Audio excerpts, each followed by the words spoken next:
Hello, fourth grade. Mrs. Bakura here, back with our last chapter of Bunnicula. I hope you've liked it so far. Mrs. Bakura loves this book. Oh, goodness, I think you just heard my dog snore. So, as you know, Winston is laying next to me on the couch as I read this book. And although he likes to read, he is a puppy and he likes to take naps too. So, you might hear him snoring. Do not be alarmed. It's just him snoring, not me. I promise I didn't fall asleep reading the book. So, we left off. Poor Harold tried to save Bunnicula by getting him food because he saw that Chester had been he's been hiding his food and he's been standing in his way so he couldn't go get food. So they were all going to the vet after the incident in the dining room with the salad bowl. So let's see what happens. Here we go. Chapter 9. All's well that ends well, almost. Looking back on that night, I remember thinking that this whole mess could never be resolved happily. What would become of Bunnicula, my new friend, who was suffering from starvation? And what of Chester, my old friend, who seemed to have flipped his lid and, if you'll pardon the expression, was in the doghouse with the Monroes? Or, a far greater concern at the time, of course, was my own future, for on that night, all that consumed my thoughts was the fear of the next day's injections. It all seemed hopeless indeed. But looking back on the next day, I can tell you that happy endings are possible, even in situations as fraught with complications as this one was. Early the next morning, we all piled into the car, some of us with greater reluctance than others, and trundled off to the vet. And by afternoon, we were on our way to solving our problems.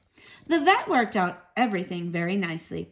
He discovered that Bunnicula was suffering from extreme hunger. I could have told him that. Rather than jar his fragile stomach with solid foods, the doctor decided he should be put on a liquid diet until he got better. So Bunnicula was immediately given some carrot juice, which he drank eagerly. After he finished, he looked over at me with a great grin on his face and winked. Chester was being diagnosed as emotionally overwrought. It was suggested that he start sessions with a cat psychiatrist to work out what the doctor called a case of sibling rivalry with Bunnicula. I asked Chester later what a sibling was, but he wasn't speaking to me. So I looked it up. It's like a brother or sister. And sibling rivalry means you are competing with your brother or sister for attention. I wasn't sure this was Chester's problem, but it sure explained a lot about Toby and Pete. As for me, well, I came out the best. Dr. Wasserman was all set to give me my shots when the nurse came in with my card. Wait, doctor, this dog doesn't need his shots yet. It's too soon. So I got a pat on the head and a doggy pop instead. These days, everything is back to normal in the Monroe household, almost. Bunnicula liked his liquid diet so much that the Monroes have kept him on it. And oddly enough, there have been no problems with vegetables mysteriously turning white since.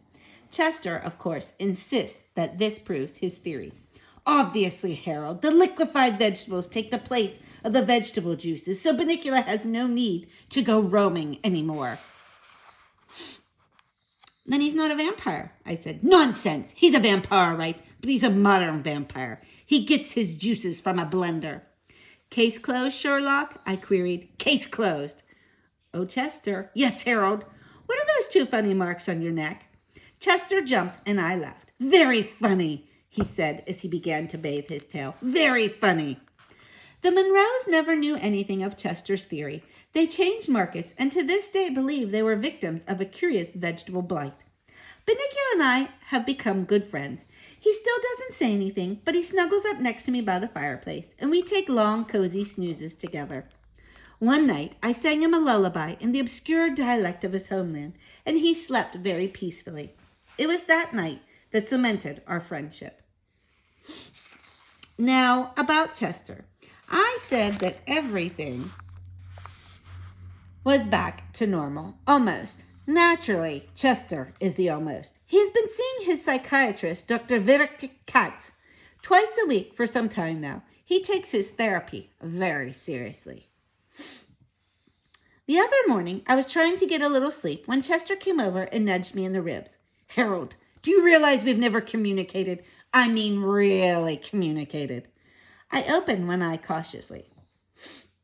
And in order to communicate, Harold, you have to be in touch with yourself. Are you in touch with yourself, Harold? Can you look yourself in the mirror and say, I know who I am. I am in touch with the meanness that is me. And I can reach out to the you-ness that is you.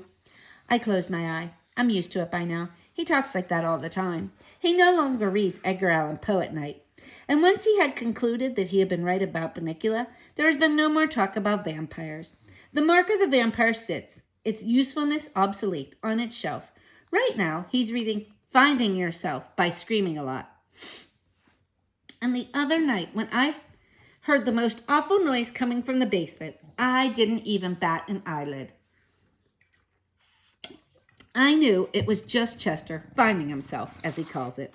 He explains to me that he's getting in touch with his kittenhood, and I've told him that's fine, just to let me know when he's going to do it, so I can be elsewhere.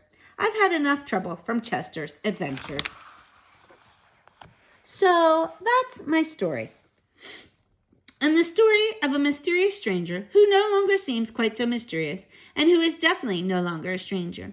I presented the facts as clearly as I could, and I leave it to you, dear reader, to draw your own conclusions.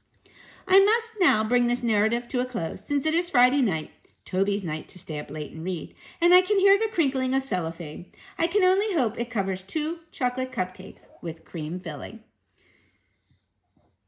Well, boys and girls, that's it. I hope you enjoyed the book. If you like that book, there are more. It is a series. And I have read every single book, and they are really good. We have a lot of them in the library, so if we ever get to get in the library and check out books, I have them. This one is called Holiday Inn. This one is called Celery Stalks at Midnight. This one is called Nighty Nightmares. This is Return to Holiday Inn. And this one is Bunnicula Strikes Again. And this is Bunnicula meets Edgar Allan Poe. So if you want to talk about them, let me know. I can give you information about what each book is about. And like I said, if we ever get to checking out books again, I have most of them in the library. So boys and girls, I hope you enjoyed this story. I loved it, and I hope you did too.